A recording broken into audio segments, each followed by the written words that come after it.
Hello student, आज के segment में बेटा हम ट्रांसलेशन डिस्कस करेंगे डिटेल में। हम समझेंगे मटेरियल रिक्वायर्ड फॉर ट्रांसलेशन, ये चलती कहाँ है, प्रोकैरियोट्स में, यूकैरियोट्स में, कौन कौन से मेजर स्टेप इन्वॉल्व है। बहुत ही मेजर टॉपिक है आपका नेट सेगमेंट के लिए भी और आपके बोर्ड पॉइंट ऑफ व्यू से 5 मार्क का क्वेश्चन अकाउंट करता है बेटा ये, तो बहुत ही ध्यान से इस टॉपिक के ऊपर फोकस कीजिएगा। अब तक हमने सेंट्रल डोग्मा में ट्रांसक्रिप्शन पढ़ लिया है बेटा, डीएनए से हमने आरएनए बना लिया है, एमआरएनए बना लिया है, आरआरएनए बना लिया है, टीआरएनए बना लिया है। अब हम इन्हीं आरएनए की असिस्टेंस से, हेल्प से प्रोटीन की सिंथेसिस करने वाले हैं, जिस प्रोसेस को हम क्या बोलते हैं, ट्रांसलेशन। तो first of all come over the definition of the translation. तो translation is defined as formation of polypeptide और protein, formation of polypeptide via decoding or via reading mRNA sequence with assistance of tRNA।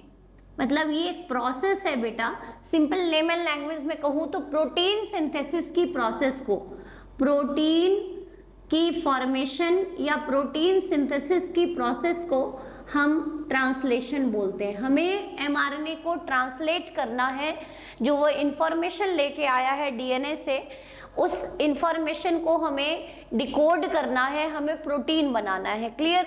तो क्या क्या material required होते हैं और कहाँ ये प्रोसेस चलती है? तो obviously in case of prokaryotes as well as in eukaryotes, in both type of cell this process operated in cytoplasm. तो साइट कहाँ चलेगी बेटा? साइटोप्लाज्म में चलेगी, साइटोप्लाज्म में चलेगी ओवर राइबोसोम, जिसको हम प्रोटीन फैक्ट्री बोलते हैं, over ribosome which is known as protein factory of the cell, protein factory of the cell. Already आप लोअर क्लास से पढ़ते आ रहे हैं, दो टाइप के राइबोसोम पढ़ा है आपने, 70S type and 80S type. 70S आपने प्रोकैरियोट्स में पढ़ा है एंड 80S आपने यूकैरियोट्स में पढ़ा है। हायर जितने भी यूकैरियोटिक सेल हैं जिनमें वेल डिफाइंड न्यूक्लियर बाउंड्री होती है, उसमें 80S टाइप ऑफ राइबोसोम पढ़ा है आपने। मटेरियल रिक्वायर्ड की बात करते हैं, फिर हम इसके मैकेनिज्म पे चलेंगे कि जो हमें प्रोटीन बनानी है बेटा, उसके लिए इंफॉर्मेशन डेफिनेटली किसके पास था? डीएनए के पास। लेकिन डीएनए बहुत ही बड़ा मॉलिक्यूल है, 2.2 मीटर लॉन्ग डीएनए मॉलिक्यूल है, वो न्यूक्लियस से बाहर नहीं आ सकता। तो उसने अपनी छोटी छोटी वर्किंग कॉपी बना के बाहर भेजी, जिसको हमने एमआरएनए कहा। मतलब प्रोटीन बनाने की इंफॉर्मेशन न्यूक्लियस से साइटोप्लाज्म में कौन लेके आया है बेटा? एमआरएनए लेके आया है, क्योंकि डीएनए बाहर नहीं आ सकता। तो सबसे पहला मटेरियल रिक्वायर्ड की बात करूं तो mRNA, which is also said to be working copy of DNA, working copy of DNA. हमने समझ लिया था बेटा यूकैरियोट्स में हमारा जो आरएनए बनता है, प्राइमरी ट्रांसक्रिप्ट बनता है, वो हेट्रोजीनियस न्यूक्लियर आरएनए होता है, जो नॉन फंक्शनल होता है, बट आफ्टर सर्टेन प्रोसेसिंग और post transcriptional modification, capping, telling, splicing के बाद वो फंक्शनल एमआरएनए में कन्वर्ट होता है। तो जो बाहर आ रहा है न्यूक्लियोप्लाज्म से साइटोप्लाज्म में, वो सेकेंडरी ट्रांसक्रिप्ट आ रहा है, फंक्शनल आरएनए आ रहा है रेदर देन एचएनआरएनए। तो this is the mRNA which is working copy of DNA. ऐसा क्यों बनाया डीएनए ने, यदि आपसे रीजन पूछ लिया जाए, क्योंकि डीएनए एक बहुत ही बड़ा मॉलिक्यूल है, not able to exit across nuclear pore, वो न्यूक्लियर पोर से बाहर नहीं आ सकता। तो उसने अपनी वर्किंग कॉपी बनाई है with the help of transcription, जो हम ऑलरेडी डिस्कस कर चुके हैं प्रीवियस सेगमेंट में। Second we need tRNA, transfer RNA, which is known as adapter molecule, जो हमने डिटेल में स्ट्रक्चर समझा है प्रीवियस सेगमेंट में, आप देख सकते हैं। यहाँ पे भी मैं थोड़ा सा डिस्कस करूंगी, यहाँ से बहुत सारे क्वेश्चन नेट के निकलेंगे। And third most important rRNA, which make ribosomal सब यूनिट, राइबोसोमल सब यूनिट। बहुत ही इंपॉर्टेंट क्वेश्चन है बेटा। यदि मैं आपको पूछूं कि आरआरएनए कहाँ बनता है, आरआरएनए मेनली बनता है न्यूक्लियोलस में। न्यूक्लियस के अंदर छोटा सा न्यूक्लियोलस होता है which is also said to be nucleolar organizer region. वहां पे आरआरएनए प्रोटीन के साथ कंबाइंड करके राइबोसोम की फॉर्मेशन करता है। तो rRNA synthesized within nucleolus and combined with proteins, approximate 80 types of protein to form ribosome, जिसको हम पैलेट पार्टिकल कहते हैं, और ये आपकी मेम्ब्रेनलेस ऑर्गेनल है because it just made up of rRNA plus protein and few enzyme also, कुछ enzymes भी होते हैं।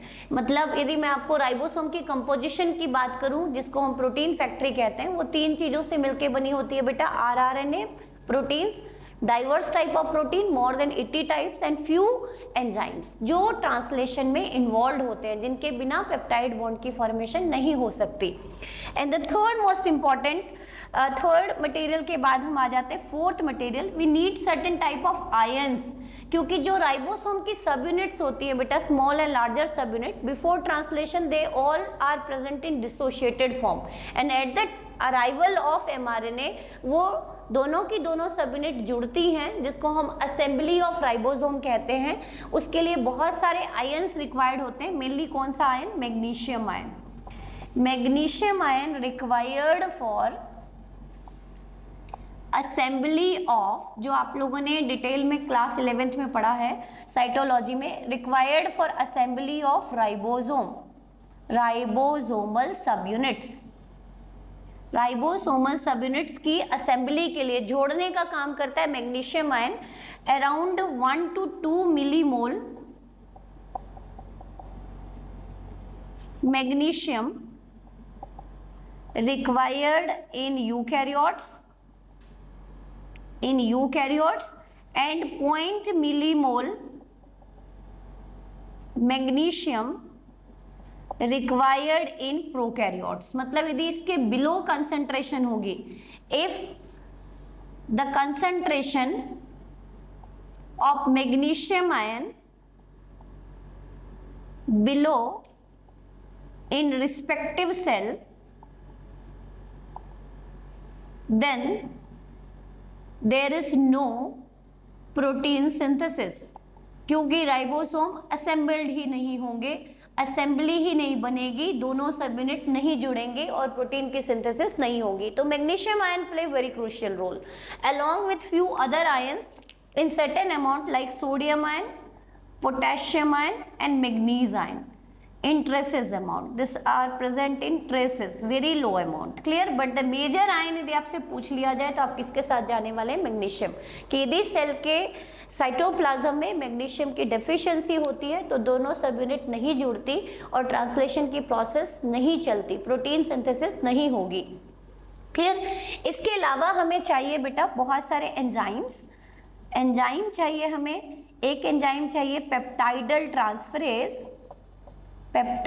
Transferase enzyme which is a type of ribozyme, जो आपके राइबोसोम के पास प्रेजेंट होता है और राइबोसोम मेनली आरआरएनए से बना है, तो कैन यू कॉल राइबोजाइम। तो peptidyl transferase a type of ribozyme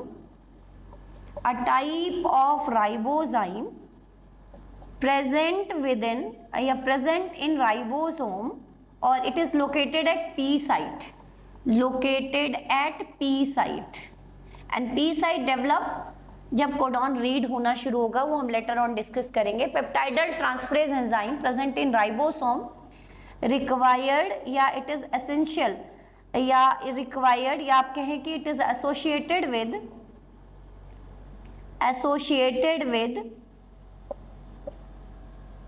पेप्टाइडाइजेशन कह सकते हैं। It is associated with peptide bond formation, peptide bond which is a type of amide bond, peptide bond formation between successive amino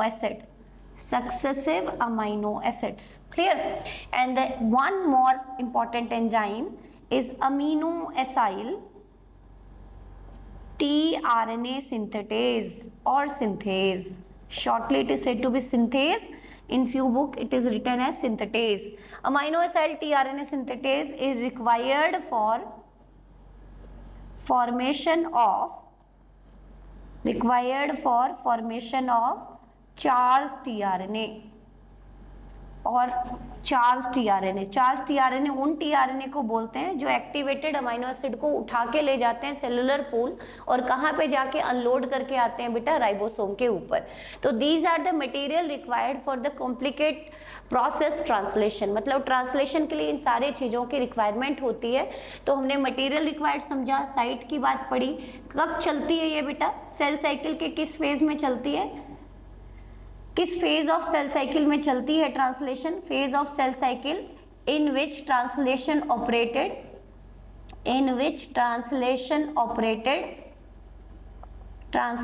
operated is G1 and G2 phase. G1 and G2 phase, growth 1 and growth 2 phase. Now come over the mechanism of translation. Translation को detail में समझेंगे हम कि किस तरह से ये process चलेगी। Now come over the steps involved in translation. सबसे पहला स्टेप है बेटा activation of amino acid and amino acylation of tRNA. आप लोगों ने अब तक समझा है कि हमारे सेलुलर पूल में मोर देन 100 अमीनो एसिड होते हैं, but only 20 amino acid participate in translation, जिसकी इंफॉर्मेशन एमआरएनए लेके आया है किस फॉर्म में, इन the form of genetic codon. Clear? तो सबसे पहला स्टेप आता है बेटा एक्टिवेशन ऑफ अमीनो एसिड और amino acylation of tRNA. Amino acylation of tRNA, first step, this is the step number 1। Amino acylation of tRNA बहुत ही इंपॉर्टेंट स्टेप है जिसको आप डिटेल में समझेंगे। मटेरियल रिक्वायर्ड में one more thing is added, ATP and GTP is also required, क्योंकि जो ट्रांसलेशन है it is energy requiring process, बहुत सारी एटीपी और जीटीपी कंज्यूम होती है इस प्रोसेस में। तो सबसे पहला स्टेप क्या देखेंगे बेटा, अमीनो एसाइलेशन ऑफ टीआरएनए में, और सिंपल लैंग्वेज में बोलूं तो formation of charge tRNA, formation of charge tRNA. इस स्टेप को बहुत ही ध्यान से आप समझेंगे कि जो इन्फॉर्मेशन है, कि यदि मैं सिंपल लैंग्वेज में बताऊं कि ये आपके सामने एक सेल है बेटा, ये आपके सामने एक सेल है और ये सेल के अंदर वेल डिफाइंड न्यूक्लियस है। Can you call this is eukaryotic cell. Double membrane organelle है विच इज सेंट्रली लोकेटेड और इसको हमने यूकैरियोटिक सेल कहा। इसके पास डीएनए है बेटा और इसके पास ये छोटा सा न्यूक्लियोलस है। थ्रू ट्रांसक्रिप्शन इसने अपनी वर्किंग कॉपी बना दी बेटा, जिसको हमने कहा एमआरएनए, जिसकी पोलैरिटी है 5 प्राइम टू 3 प्राइम। क्लियर है यहाँ तक? ये इंफॉर्मेशन लेके आया। यदि मैं सिंपल लैंग्वेज में कहूँ कि this is your double standard DNA, this is your double standard DNA 3 prime to 5 prime and 5 prime to 3 prime, this is your double standard DNA. ठीक है, ये इतना बड़ा मॉलिक्यूल है कि ये न्यूक्लियर पोर से बाहर नहीं आ सकता, तो इसने ट्रांसक्रिप्शन के थ्रू, आपको पता है only one strand participate in transcription, that is 3 prime to 5 prime, जिसको हम टेम्पलेट स्ट्रैंड और मास्टर स्ट्रैंड बोलते हैं। तो आपके पास ये आ चुका है बेटा ट्रांसक्रिप्शन के थ्रू आरएनए, जो आपका कैसा स्ट्रैंड है, सिंगल स्टैंडर्ड इन नेचर है, पोलैरिटी 5 प्राइम टू 3 प्राइम होगी। दिस इज योर आरएनए, और सिंपल लैंग्वेज में कहूँ तो एमआरएनए। हालांकि यूकैरियोट्स में एचएनआरएनए बनता है एंड पोस्ट ट्रांसक्रिप्शनल प्रोसेसिंग के थ्रू वो एमआरएनए में कन्वर्ट होता है। ये चीज़ हम यहाँ पे डिस्कस नहीं कर सकेंगे, ऑलरेडी हम डिस्कस कर चुके हैं बेटा। तो आप समझना कि आपके पास प्रोटीन बनाने के लिए एमआरएनए आ चुका है, रेडी है, और न्यूक्लियर पोर से होता हुआ कहाँ पे आ चुका है, साइटोप्लाज्म में। और इन्फॉर्मेशन को किस फॉर्म में लेके आया है बेटा, किस फॉर्म में लेके आया है, in the form of genetic code जो ट्रिपलेट नेचर का होता है। For example UUU which code for phenylalanine, फिर अगेन CUA which code for CUU which code for your leucine, AUG which code for methionine, we already discussed in previous segment कि it is also known as initiation codon, यहीं से translation की शुरुआत होगी। Again GGC, CCU, UAA, UAG which is termination codon, again GGU and this is 5 prime to 3 prime. Information को कौन लेके आया है बेटा आपके पास? आपके पास लेके आया है mRNA in the form of genetic code. अब इस जेनेटिक कोड को रीड कौन करेगा बेटा? तो ध्यान से आप इसको समझेंगे और इसके लिए फिर से मैं आपके सामने बनाने वाली हूँ एक बहुत ही इंपॉर्टेंट स्ट्रक्चर जिसको हमने tRNA कहा था।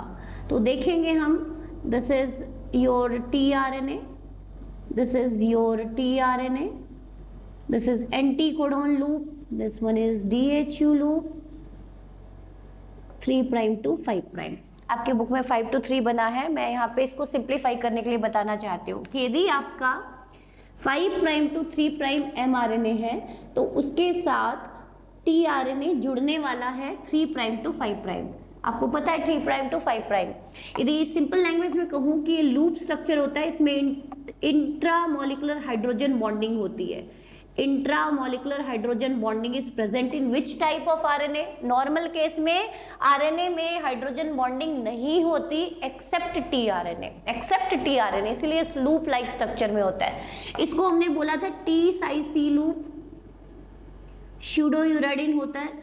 This one is DHU loop जिसको डी लूप कहा था, dihydrouracil loop, and this one is anticodon site, anticodon site, and this one is 3 prime amino acid binding site, amino acid binding site. यहाँ से बहुत ही important question बनेगा बेटा, यहाँ पे बहुत ही इंपॉर्टेंट क्वेश्चन बनेगा, ध्यान से समझना कि यदि आपका कोडॉन CUU है बेटा, आपका कोडॉन CUU है तो उसको कौन रीड करने वाला है? tRNA रीड करने वाला है। किसके थ्रू रीड करने वाला है? Anticodon site. और क्या बनाने वाला है? एंटीकोडॉन। तो देखें आप क्या बनाने वाला है, ये देखें आप, ये है आपका, ये है आपका tRNA, tRNA, this is 3 prime to 5 prime. तो इसका क्या बनेगा बेटा यहाँ पे कॉम्प्लीमेंट्री? यदि आप देखें तो इसका कॉम्प्लीमेंट्री क्या बनेगा? 5 प्राइम टू 3 प्राइम CUU। ये कैसा रीड करेगा इसको? इसका कॉम्प्लीमेंट्री क्या बनेगा बेटा? C के साथ क्या कंबाइंड होता है? G, U के साथ क्या कंबाइंड होता है? A, U के साथ क्या कंबाइंड होता है? A, क्योंकि आरएनए में थाइमिन एब्सेंट होता है, आपको पता है। क्लियर? तो ये देखो इस तरह से इसने इसको रीड किया है। तो आप देखें कि इंफॉर्मेशन किस फॉर्म में आई है बेटा? इंफॉर्मेशन आई है कोडॉन के फॉर्म में, और उसका सीक्वेंस क्या बना बेटा? उसको रीड किसने किया? tRNA ने इन द फॉर्म ऑफ एंटीकोडॉन। तो एक क्वेश्चन तो यहाँ से बनता है आपका नेट का कि what is the anticodon, what is the anticodon of, anticodons of following codons. कुछ भी कंफ्यूज नहीं होना। फॉर एग्जाम्पल CUU कोडॉन है, पोलैरिटी 5 to 3 प्राइम है, तो इसका एंटीकोडॉन क्या होगा बेटा? 3 प्राइम टू 5 प्राइम। क्या होगा? GAA होगा, GAA होगा, 3 to 5 होगा बेटा। यदि मैं इसको ऐसा दे दिया आपकी बुक में, ऐसा दे दिया आपकी बुक में, सपोज आपका यहाँ पे सीक्वेंस दे दिया ऐसा GAA, तो ये रॉन्ग हो जाएगा, ये वाला रॉन्ग हो जाएगा, क्योंकि पोलैरिटी यदि ये 5 प्राइम टू 3 प्राइम है तो ये 3 प्राइम टू 5 प्राइम होगा। ध्यान से देखें, यदि इसको मैं 5 प्राइम टू 3 प्राइम लिखना चाहूँ, यदि मैं इसको 5 प्राइम टू 3 प्राइम लिखूँ तो इसको हम ऐसा लिख सकते हैं AAG, ऐसा लिख सकते हैं बेटा AAG। ये हो सकता है आपका एंटीकोडॉन, लेकिन नॉर्मली किसी भी कोडॉन की पोलैरिटी 5 प्राइम टू 3 प्राइम होती है, नॉर्मली क्या होती है, कोई एक्सेप्शन ही नहीं है। और एंटीकोडॉन की क्या होती है? 3 प्राइम टू 5 प्राइम। लेकिन यदि हम इसको रीड कर रहे हैं 5 to 3, तो हम इसको क्या रीड करेंगे? AAG रीड करेंगे rather than GAA। Clear? Again first codon जिसको हम इनिशिएशन कोडॉन कहते हैं, AUG है आपके सामने, AUG है, जिसका एंटीकोडॉन क्या होने वाला है बेटा? UAC होने वाला है, 3 प्राइम टू 5 प्राइम। और यदि आपके पेपर में आ जाए कि 5 प्राइम टू 3 प्राइम एंटीकोडॉन की पोलैरिटी लिखें, तो आप इसको क्या लिखेंगे? CAU लिखेंगे। क्या लिखेंगे? CAU लिखेंगे। तो आपको ये पोलैरिटी का बहुत ध्यान रखना पड़ेगा एंटीकोडॉन में। क्लियर है? तो जो भी इंफॉर्मेशन mRNA लेके आया है उसको कौन रीड करता है बेटा? tRNA। और tRNA जैसे ही रीड करता है एंटीकोडॉन साइट से, जैसे ही वो क्या बनाने वाला है बेटा? एंटीकोडॉन बनाने वाला है GAA, immediately which loop get activated, DHU loop, जिसके पास एक एंजाइम है जिसको हमने कहा था अमीनो एसाइलेटेड या अमाइनो एसाइल टीआरएनए सिंथेटेज। ये एंजाइम एक्टिवेट हो जाएगा और रिस्पेक्टिव अमाइनो एसिड को, respective amino acid, the CU code for leucine, इस 3 प्राइम एंड पे ल्यूसीन को जोड़ देगा, इस 3 प्राइम एंड को ल्यूसीन को जोड़ देगा। और ये टी साइट सी लूप जिसको हम राइबोसोमल बाइंडिंग साइट कहते हैं, राइबोसोमल बाइंडिंग साइट, ये राइबोसोम पे जाके बाइंड करेगा और अमाइनो एसिड को अनलोड कर देगा। तो ध्यान से सुने, फर्स्ट ऑफ ऑल डीएनए से प्रोटीन बनाने की इंफॉर्मेशन कौन लेके आया है बेटा? एमआरएनए। एमआरएनए को रीड कौन करता है? आपका टीआरएनए, जिसको हमने एडेप्टर मॉलिक्यूल कहा, उसने एंटीकोडॉन बनाया। As soon as anticodons are formed, DHU loop get activated having enzyme amino acid tRNA synthetase which allow binding of respective amino acid at 3 prime end, which is said to be amino acid binding site, or then further this tRNA move from cellular pool over ribosome and unload the amino acid. जो loaded amino acid को वो लेके आया था वो उसको कहाँ छोड़ आएगा? राइबोसोम के ऊपर। तो इसके लिए हमें यहाँ पे कैसे अमाइनो एसिड की लोडिंग करनी है बेटा? एक्टिवेटेड अमाइनो एसिड, मतलब ऐसे अमाइनो एसिड जिसके पास एनर्जी है, जो राइबोसोम पे जाके प्रोटीन की सिंथेसिस करने की कैपेबिलिटी रखता है, ऐसे अमाइनो एसिड की लोडिंग करने वाला है। That's why first of all we make our amino acid activated by providing energy in the form of ATP। तो now come over the amino acylation of tRNA in detail. हम समझेंगे कि कैसी हुई ये प्रोसेस, क्या हुआ। होपफुली थोड़ा बहुत आपको क्लियर हो गया होगा कि इंफॉर्मेशन कोडॉन के फॉर्म में आई है, देन टीआरएनए ने उसको रीड किया है और रिस्पेक्टिवली क्या बनाया है? Anticodon. Most of all, first of all you have to all focus over polarity of एंटीकोडॉन्स। बहुत ही इंपॉर्टेंट क्वेश्चन बनेंगे बेटा। तो सबसे पहला, अमाइनो एसिड को हम एनर्जी देंगे इन the form of ATP in the presence of enzyme. Which enzyme? Amino acyl tRNA synthetase which is located in D loop or DHU loop, and it form amino acid AMP enzyme complex with release of 2 inorganic pyrophosphate, 2 inorganic pyrophosphate released out, pyrophosphate released हो जाता है। Done. Then बेटा ये जो tRNA है, this activated amino acid enzyme complex bind with tRNA. TRNA के किस site पे बाइंड होगा? 3 प्राइम एंड पे, and form amino acid tRNA complex, and this is said to be amino acylated tRNA, और सिंपल लैंग्वेज में कहूं तो this is charged tRNA। This one is said to be charged tRNA, ऐसा tRNA जो ready है activated amino acid को उठा के कहाँ पे छोड़ने के लिए बेटा? कहाँ पे छोड़ने के लिए? कहाँ पे छोड़ने के लिए? राइबोसोम के P और A साइट पे रिस्पेक्टिवली। एंजाइम रिलीज हो जाते हैं, enzyme just behave as a biocatalyst. तो you can write down, first of all tRNA which is said to be adapter molecule read codons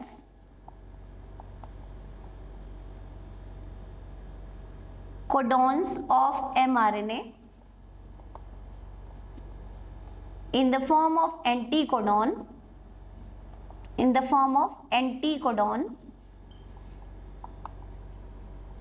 आप किसी भी डायरेक्शन में रीड कर सकते हैं, but anticodon 3 prime to 5 prime हम रीड करेंगे। यदि कोडॉन 5 प्राइम टू 3 प्राइम है तो एंटीकोडॉन 3 प्राइम टू 5 प्राइम होगा। रीड करेंगे 5 to 3 भी हम रीड कर सकते हैं, पर रीडिंग में फ्रेम चेंज हो जाएगा। Clear? mRNA in the form of anticodon.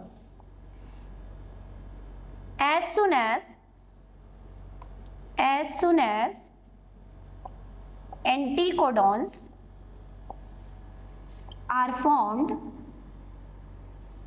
then D loop of tRNA containing an enzyme जिसका नाम है amino acyl tRNA, acyl tRNA, acyl ACYL, acyl tRNA synthase get activated and allow binding of specific amino acid, जो anticodon बना, हर एक codon का anticodon होता है accept termination codon, उनका कोई एंटीकोडॉन नहीं होता, उनका कोई टीआरएनए नहीं होता, इसीलिए वो ट्रांसलेशन में पार्टिसिपेट नहीं करते।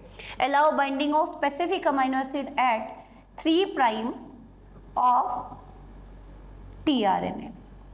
यहाँ पे एक स्पेशल नोट डाल के लिख लें बेटा, होगा क्या यहाँ पे 3 prime OH of tRNA make an amide bond with, make an ester bond with carboxyl group of respective amino acid।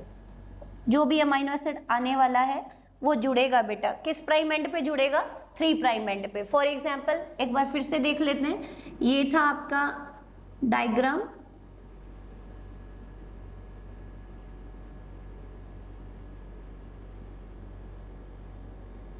ऐसा करते हैं हम, ये था आपका एंटीकोडॉन लूप, ये था आपका डी लूप, ये था आपका टी लूप जिसको टी साइज सी लूप कहा था, and this one is variable arm. तो फॉर एग्जाम्पल कोडॉन है आपका AUG, तो उसका एंटीकोडॉन क्या होगा बेटा, उसका एंटीकोडॉन होगा UAC, UAC। पोलैरिटी क्या होगी 3 प्राइम टू 5 प्राइम, ऐसा होगा बेटा, क्लियर, ऐसा होगा। और रिस्पेक्टिव अमाइनो एसिड इस OH के साथ आके जुड़ेंगे, यहाँ पे कौन सा अमाइनो एसिड जुड़ जाएगा, मिथियोनिल, और कौन सा बॉन्ड बनाएगा, 3 प्राइम पे OH ग्रुप था बेटा, वो अमाइनो एसिड के COH ग्रुप से कंबाइंड होगा, और यहाँ पे कौन सा बॉन्ड बनेगा, एस्टर बॉन्ड बनेगा। कौन सा बॉन्ड बनेगा, एस्टर बॉन्ड बनेगा, बहुत इंपॉर्टेंट। एस्टर बॉन्ड बनाने के लिए एनर्जी चाहिए, दैट्स वाई ATP यहाँ पे यूज हो रहा है, और यही एनर्जी फर्दर यूज हो जाता है कौन सा बॉन्ड बनाने में, पेप्टाइड बॉन्ड बनाने में। तो what is the significance of this process, यदि मैं सिंपल लैंग्वेज में कहूँ कि हमें पहले कोडॉन को रीड करना है, देन रिस्पेक्टिव अमाइनो एसिड को लोड करना है किस एंड पे, 3 प्राइम एंड पे, और फर्दर उस रिस्पेक्टिव अमाइनो एसिड को राइबोसोम पे छोड़ के आना है, जो काम कौन करेगा, tRNA। तो you can write down another important thing, there is no tRNA और अमीनो एसाइलेटेड tRNA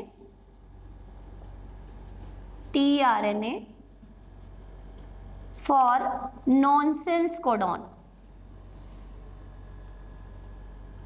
जो हमारे 3 थे, UAA, UAG एंड UGA, इन तीनों के कोई अमीनो एसाइलेटेड tRNA नहीं होते, दैट्स वाई these codons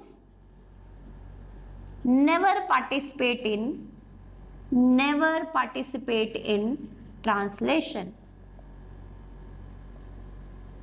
तो होपफुली आपने समझा होगा कि हमने अमाइनो एसिड को एक्टिवेट कर लिया है बाय प्रोवाइडिंग ATP, और हमने उसको लोड कर दिया है 3 prime OH group of tRNA पे, और अब यही tRNA आपके इस अमाइनो एसिड को छोड़ के आने वाला है राइबोसोम की सब यूनिट्स के ऊपर, ताकि वो पेप्टाइड बॉन्ड की फॉर्मेशन में पार्टिसिपेट कर सके। Now come over the second step, that is initiation.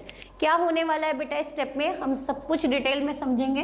तो सेकेंड स्टेप पे आ जाते हैं, जिसको हमने कहा है इनिशिएशन। पहला स्टेप, हमने अमाइनो एसिड को एक्टिवेट कर लिया, सेलुलर पूल में 20 अमाइनो एसिड्स रिक्वायर्ड है। One more thing added in this step, 20 amino acid in cellular pool participate in translation. तो first of all write down the significance of this step, signification of amino acylation of tRNA। amino acylation of tRNA. First significance, it activate amino acid and then load over specific cognate site or specific 3' OH site of tRNA. And this process is said to be charging of tRNA, क्योंकि हमने normal amino acid load नहीं किया, activated किया. Second, loading of this tRNA or you can call charged tRNA or amino acylated tRNA carry respective activated amino acid and unload over P and A site of ribosome, which develop over larger subunit. P and A site of ribosome for peptide bond formation.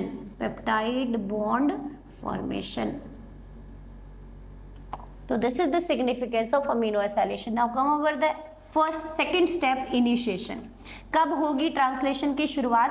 जब आपका DNA working copy बनाएगा और आपका mRNA ribosome की small subunit से जुड़ेगा. तो now come over the second step, that is initiation. There are so many initiation factor involved in the process of triggering the process of translation. 3 initiation factor in case of prokaryotes and 9 initiation factor in case of eukaryotes. Now come over the second step number 2, initiation. Process की शुरुआत होना, initiation. Clear? देखें क्या होगा बेटा इस step में. ये आपका सेल है, अगेन रिकॉल कर देती हूँ. इस सेल में ये न्यूक्लियस है बेटा, जहाँ पे आपके डीएनए के पास इंफॉर्मेशन है और डीएनए ने अपनी वर्किंग कॉपी बना दी है जिसको हमने एमआरएनए कहा था. और ये एमआरएनए आके जुड़ जाता है किससे? स्मॉल सबयूनिट ऑफ राइबोसोम से. इस प्रोसेस को बोलते हैं हम इनिशिएशन. तो देखो क्या होगा इसमें. सबसे पहला step, formed functional mRNA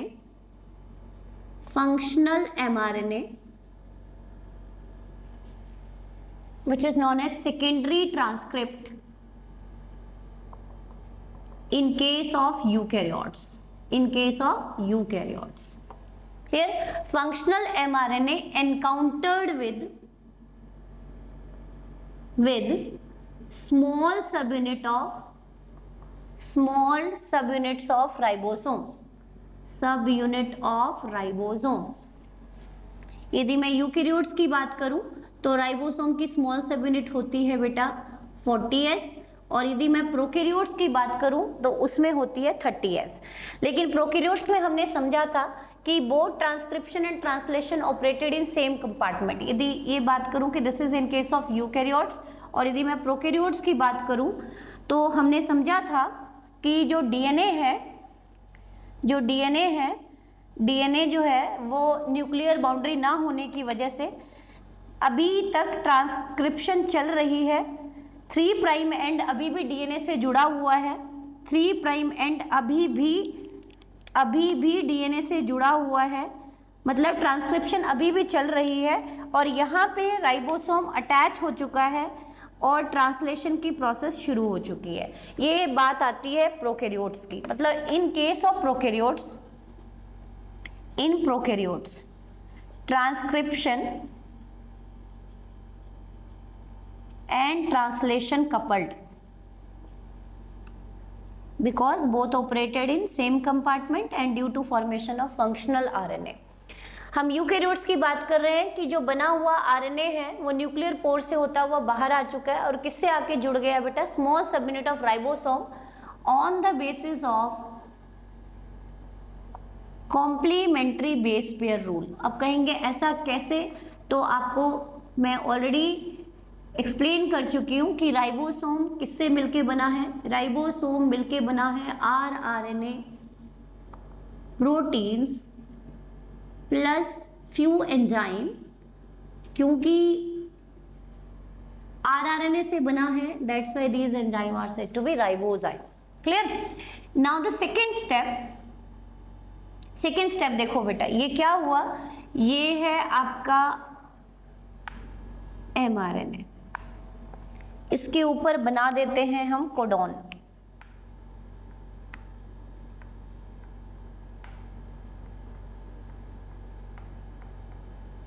AUG is said to be initiation codon.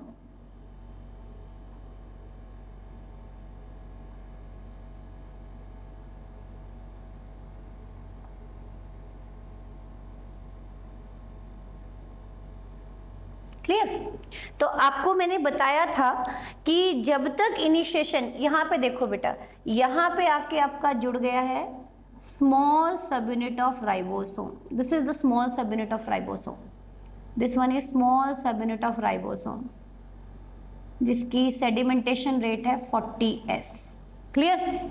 Now अब क्या होगा बेटा, ध्यान से देखें, इसके ऊपर लार्ज सब यूनिट इस ढंग से जुड़ेगी कि AUG फेस करे P साइट को। ये जो डोम शेप होता है large sub unit having grooves in between, groove होती है बेटा यहाँ पे, 3 डायमेंशनल की बात करूँ, ऐसा अलग नहीं होता, ग्रूव्स होती है बीच में से जहाँ से पॉलीपेप्टाइड निकलती है। तो यहाँ पे बेटा P साइट है, this is P site and this one is A site.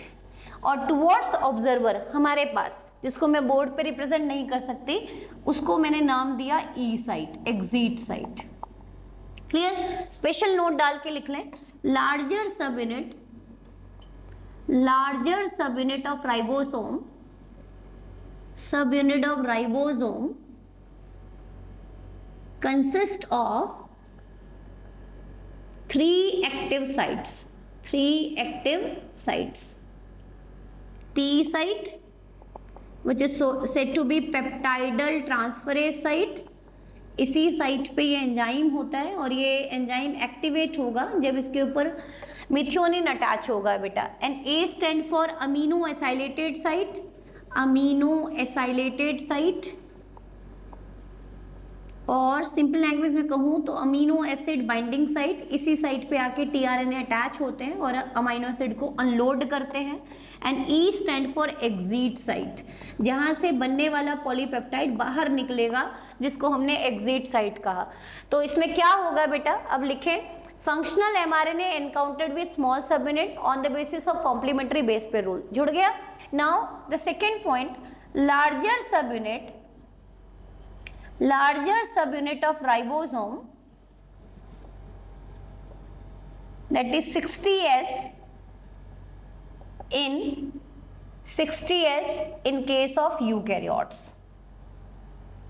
Eukaryote के केस में 60S होता है और प्रोकैरियोट्स के केस में स्मॉल सब यूनिट 30S होती है बेटा, और लार्जर सब यूनिट 50S होती है, ये आपको पता ही है। प्रोकैरियोट्स की बात कर रही हूँ मैं, प्रोकैरियोट्स की बात कर रही हूँ, यहाँ पे मैं यूकैरियोटिक ट्रांसलेशन को एक्सप्लेन कर रही हूँ।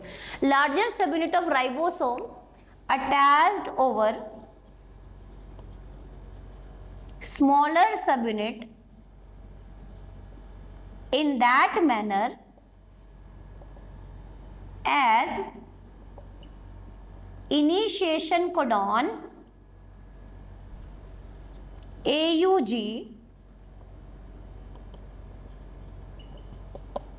face towards P site, और यू कैन कॉल, जैसे ये फेस करेगा P साइट डेवलप हो जाएगा। क्लियर? P साइट के सामने आएगा बेटा। एंड द थर्ड, जैसे ही AUG, ध्यान से सुने बेटा, AUG को कौन रीड करने वाला है, this is your codon AUG, जिसको कौन रीड करने वाला है, tRNA, जिसको कौन रीड करने वाला है, tRNA रीड करने। This is variable arm. Variable arm की लोकेशन पूछी गई थी एक बार, PYQ है आपके निट का। It is located in between T loop and anticodon loop. ये क्वेश्चन पूछा गया था बेटा, PYQ है, मैं यहाँ पे ऐड कर देती हूँ।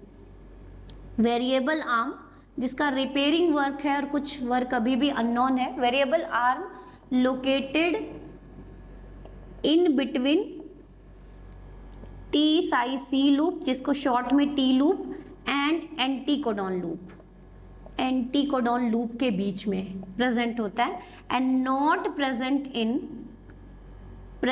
इन ऑल टीआरएनए।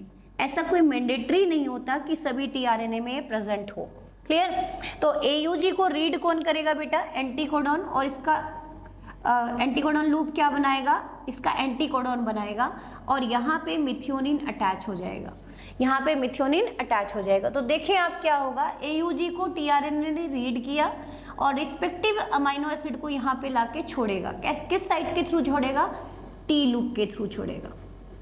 किसके थ्रू? T loop. तो देखिए आप क्या होने वाला है, यहाँ पे मैं बना देती हूँ diagram.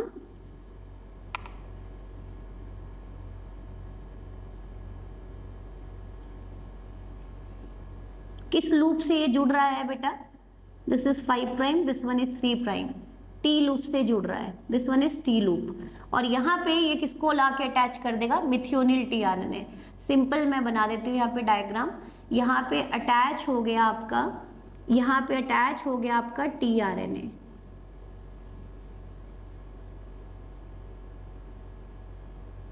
मिथियोनिल tRNA, methionyl tRNA, first tRNA. तो लिखें third step, methionyl tRNA, methionyl tRNA, this is the first charged tRNA,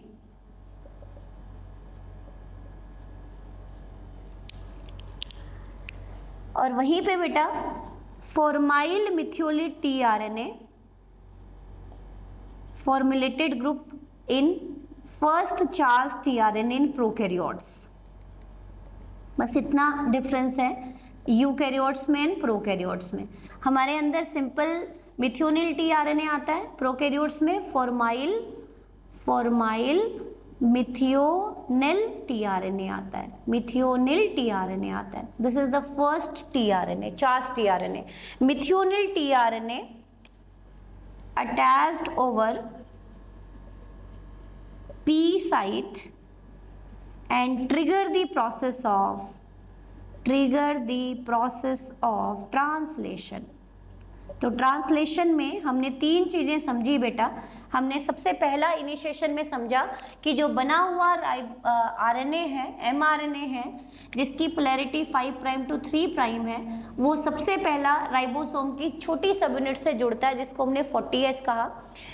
फिर लार्जर सब यूनिट इस मैनर में जुड़ती है कि एयूजी किसको फेस करे? पी साइट को फेस करे। एयूजी किसको फेस करे? पी साइट को फेस करे।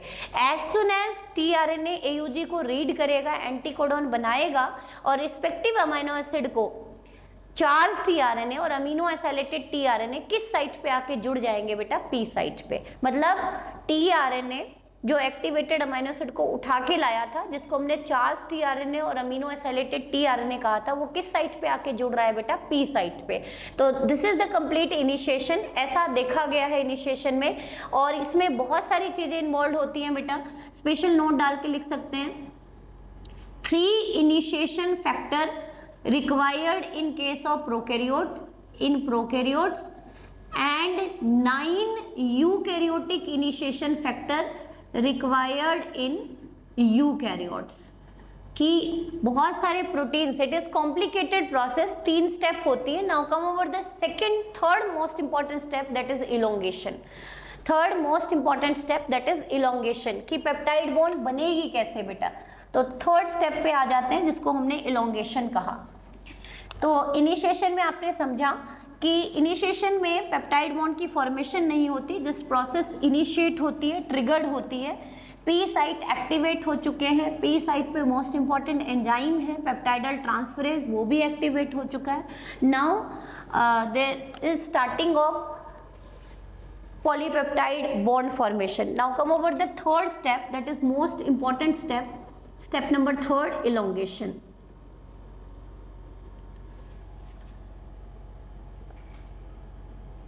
Elongation means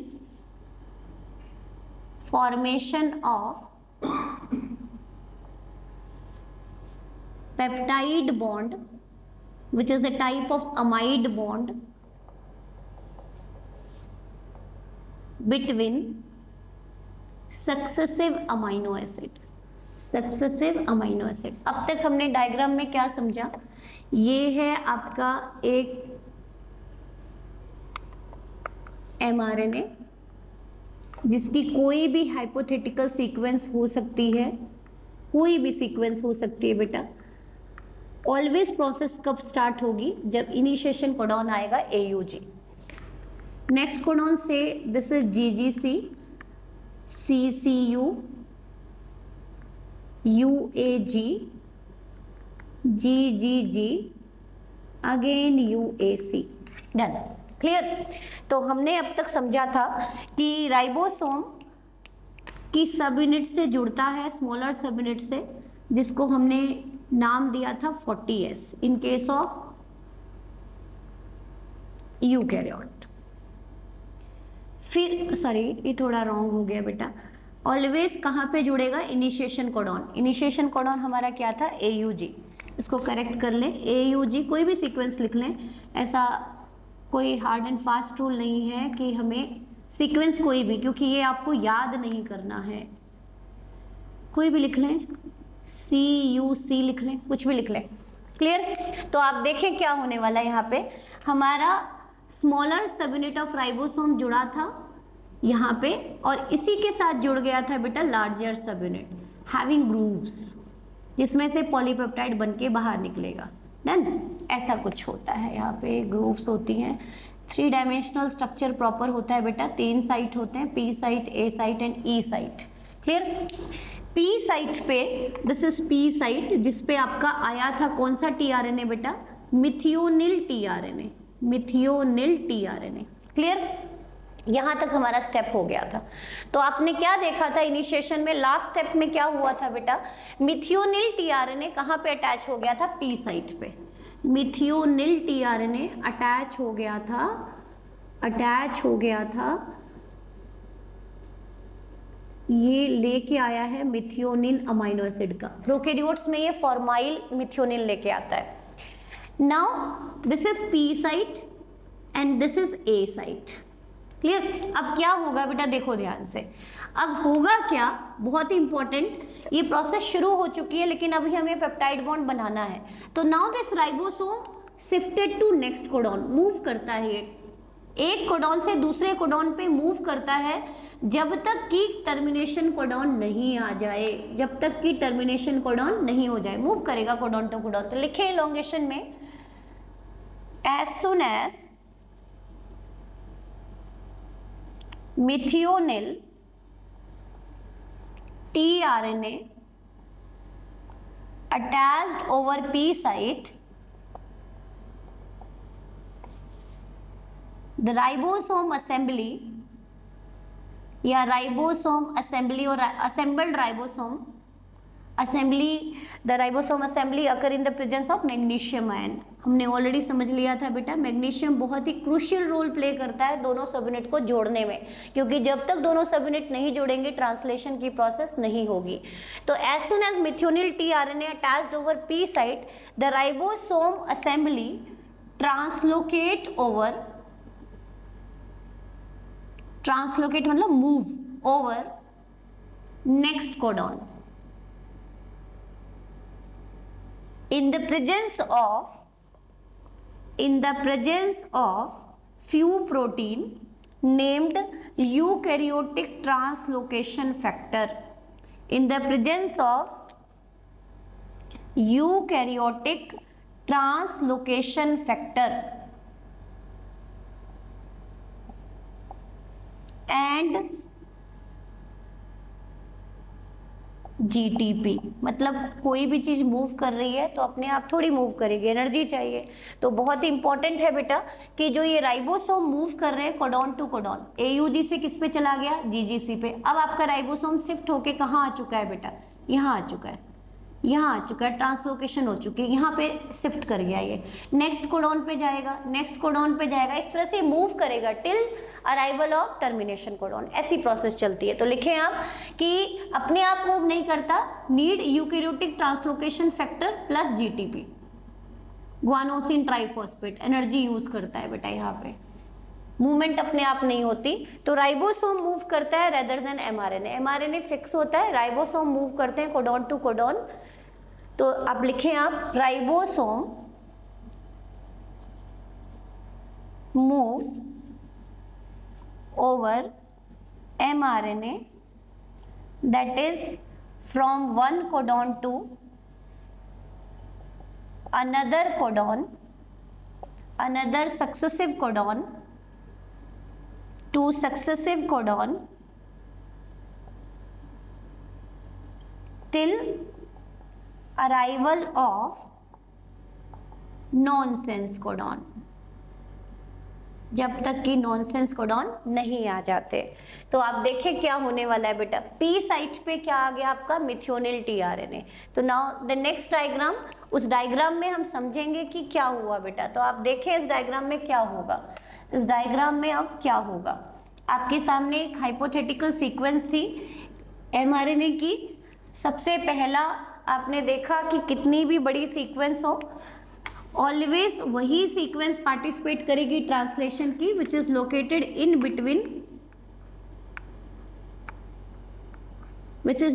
in between initiation codon and termination codon.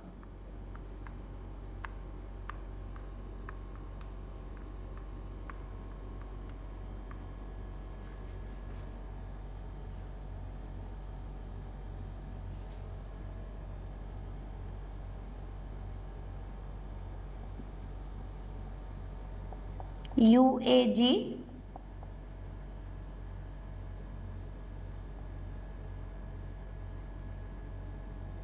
This is clear. सबसे पहला आप देख रहे थे कि आपका राइबोसोम ट्रांसलोकेट हो चुका है, AUG से कहां पे ट्रांसलोकेट होके आ चुका है, GGC पे। दिस इज स्मॉलर सबयूनिट, अपने आप मूव नहीं करता, नीड सर्टेन फैक्टर जिसको नाम दिया था आपने eukaryotic translocation factor with eukaryotic translocation factor and GTP. Energy खर्च हो रही है किसमें, ट्रांसलोकेशन में, एनर्जी खर्च हो रही है ट्रांसलोकेशन में। तो आप देखें पी साइट पे हमारा कौन सा अमाइनो एसिड अटैच था बेटा, पी साइट पे अटैच था आपका मिथियोनिन। जीजीसी का एंटी कोडॉन, यदि आपका codon 5 prime to 3 prime GGC है तो एंटी कोडॉन क्या होगा बेटा, CCG होगा, and which code for glycine amino acid, which code for glycine amino acid. आपको याद नहीं करना है, बस आपको यहाँ पे ध्यान रखना है।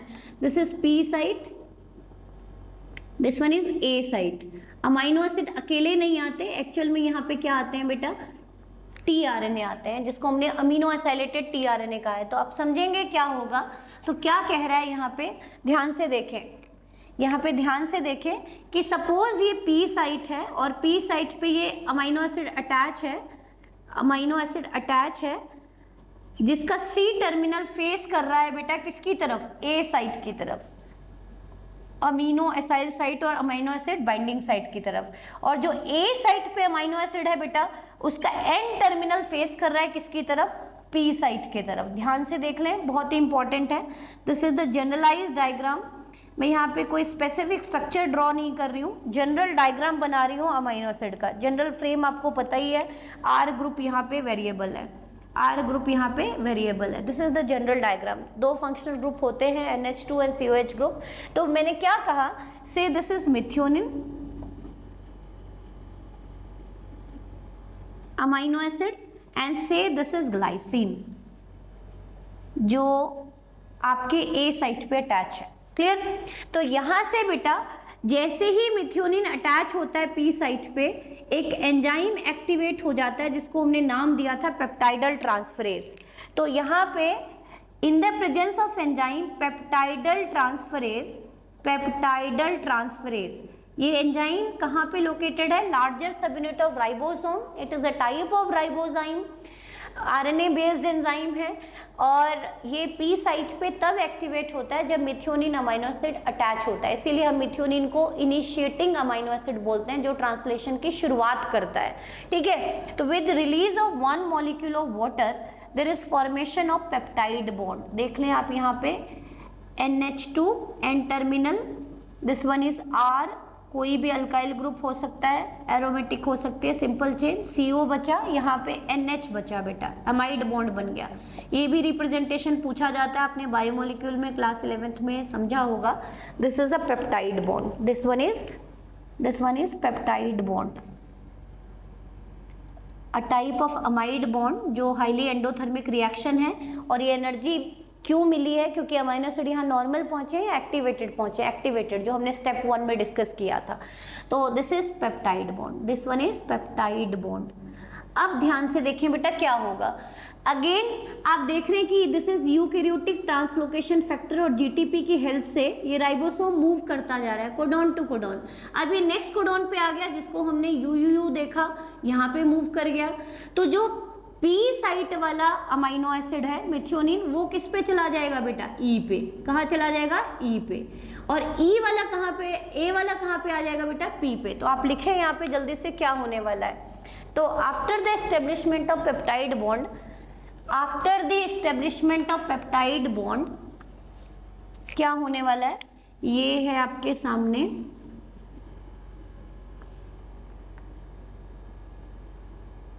this is AUG, this one is GGC, glycine था आपका।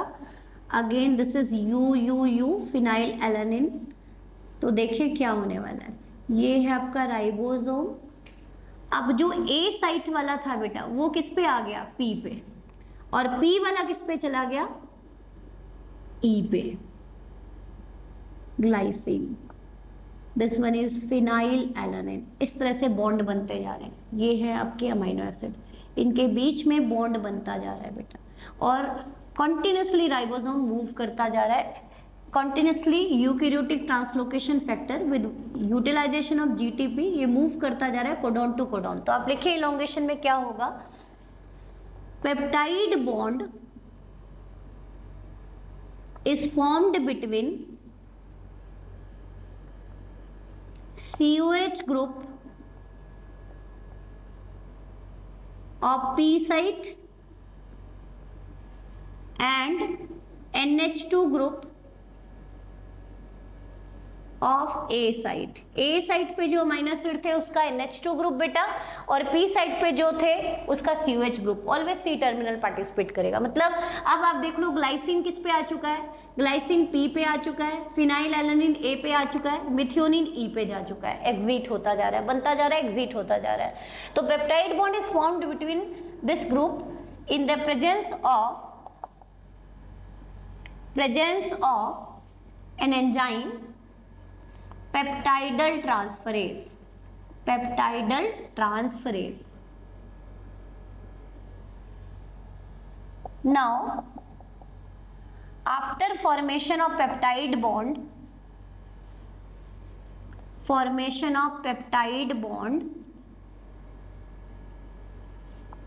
amino acid located at P site shifted at E site, whereas amino acid at A site shifted at P site, and new amino acid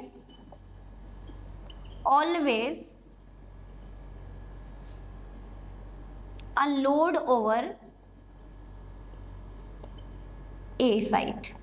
always नया amino acid किस पे आएगा बेटा? A site पे, accept methionine सिर्फ P site पे आते हैं। नए जितने भी 19 अमाइनो एसिड हैं वो किस पे आएंगे? A पे। जैसे जैसे पेप्टाइड बॉन्ड बनता जाएगा P वाला किस पे शिफ्ट हो रहा है बेटा? E पे। A वाला किस पे शिफ्ट हो रहा है? P पे। ये प्रोसेस कब तक चलती रहेगी? This process continue, this process of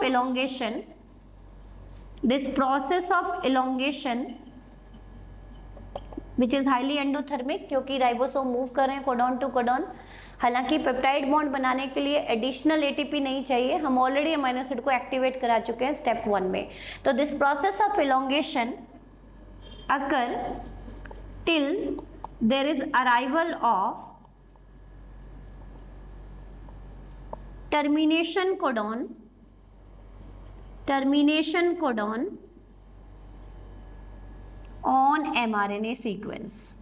तो इस तरह से कॉन्टिन्यूसली आप देख रहे हैं कि प्रोसेस चलती जा रही है। And now the last step that is termination. क्या होने वाला है बेटा टर्मिनेशन में, देखेंगे हम। हमारा पेप्टाइड बॉन्ड बनता जा रहा था, लेकिन जैसे जैसे राइबोसोम मूव कर रहे थे एमआरएनए सीक्वेंस के ऊपर इन the presence of eukaryotic translocation factor with expenditure of 1 GTP, जैसे ही टर्मिनेशन कोडॉन आते हैं, जिसको हम नॉनसेंस और स्टॉप कोडॉन कहते हैं, जिनका कोई भी चार्ज टीआरएनए नहीं होता, प्रोसेस क्या हो जाती है बेटा, टर्मिनेट हो जाती है। तो आप देखें क्या हुआ, ये था आपका एमआरएनए जिसको हमने कुछ भी लिखा, और फाइनली हमारा यहाँ पे ये राइबोसोम आ चुका है, ये राइबोसोम आ चुका है, और ये हमारी पेप्टाइड बॉन्ड बन चुकी है बेटा। Methionine, this is the first amino acid, से this is leucine, this one is glycine, this one is serine, और भी कुछ हो सकता है, दिस में भी प्रोलिन। लेकिन अब जो यहाँ पे कोडॉन आ गया है UAA, जो टर्मिनेशन कोडॉन है, UAA, UAG एंड UGA, ये सारे के सारे आपके टर्मिनेशन कोडॉन हैं, जिनको हमने स्टॉप कोडॉन कहा था, नॉनसेंस कोडॉन कहा था। P साइट पे है ये। अब बॉन्ड नहीं बनेगा बेटा, क्योंकि A साइट पे कोई भी अमीनो एसिड नहीं पहुंचता, क्योंकि एंटी कोडॉन्स नहीं होते, किनके, टर्मिनेशन कोडॉन्स के। तो आप लिखें ribosome, as ribosome reach over termination codon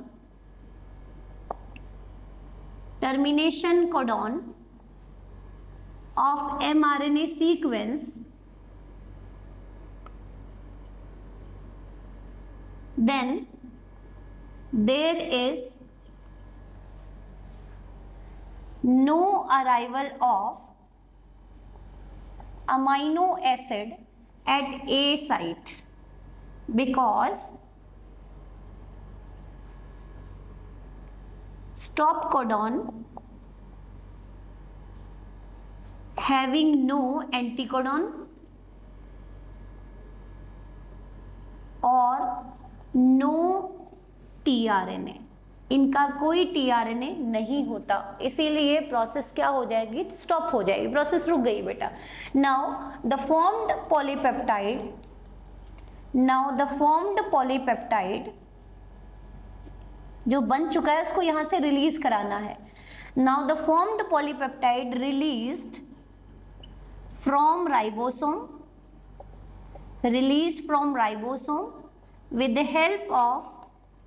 with the help of eukaryotic releasing factor,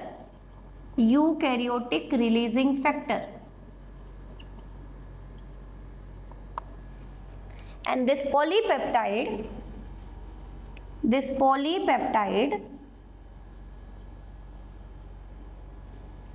जिसका एन टर्मिनल है बेटा, ये एन टर्मिनल होगा फ्री, जिसको NH2 ग्रुप का था, इधर C टर्मिनल फ्री होगा।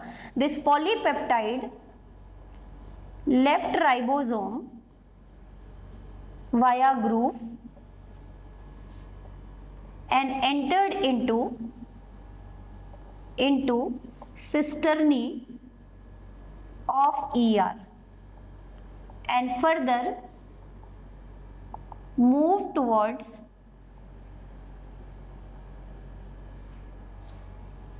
cis phase of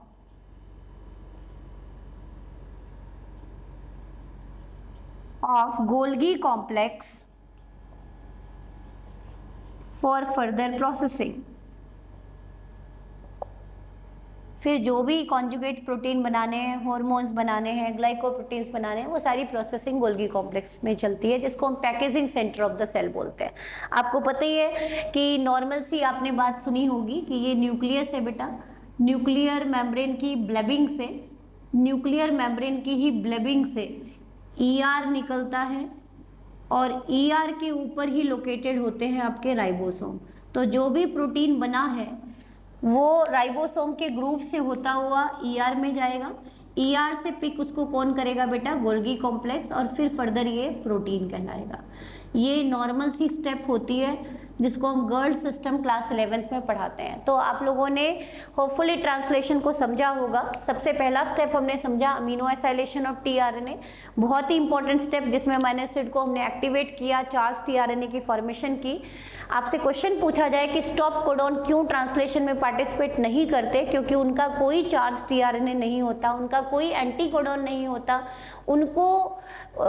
उनका कोई अमीनो एसिड को ले जाने वाला सिस्टम ही नहीं होता, इसीलिए स्टॉप कोडॉन ट्रांसलेशन में पार्टिसिपेट नहीं करते। इनिशिएशन में हमने 3 स्टेप समझे बेटा कि mRNA एनकाउंटर करता है स्मॉल सब यूनिट से, स्मॉल सब यूनिट के ऊपर लार्ज सब यूनिट इस मैनर में जुड़ती है कि AUG P साइट को फेस करे, और ये असेंबली में सबसे क्रुशियल रोल प्ले करता है magnesium ion along with little bit amount of sodium, potassium and manganese ion. फिर फर्दर आपने समझा कि पहला चार्ज tRNA जिसको हमने मिथियोनिल tRNA कहा in case of eukaryotes and formyl methionyl tRNA कहा in case of prokaryotes, attach होते हैं P साइट पे। इलोंगेशन में आपने समझा कि इलोंगेशन तब तक होगी जब तक कि mRNA सीक्वेंस में टर्मिनेशन कोडॉन ना आ जाए, और राइबोसोम मूव करते हैं codon to codon in the presence of eukaryotic translocation factor with expenditure of GTP, ऐसा हमने समझा। और फाइनली P साइट का COH group C terminal participate करता है, और A साइट वाले अमीनो एसिड का NH2 ग्रुप पार्टिसिपेट करता है पेप्टाइड बॉन्ड फॉर्मेशन में, और पेप्टाइड बॉन्ड को हमने रिप्रेजेंट किया था बेटा CONH से। आपसे पूछा जाए क्या कोई स्पेसिफिक अमाइड बॉन्ड बनाने के लिए ATP अलग से चाहिए, तो नहीं चाहिए, हमने ऑलरेडी हमारे अमीनो एसिड को एक्टिवेट करके ही बुलाया है, and that energy is utilised in formation of specialised bond that is peptide bond. इसकी रिप्रेजेंटेशन पे क्वेश्चन आता है। तो this is the overall explanation of translation. In next segment we go through operon. Thank you so much.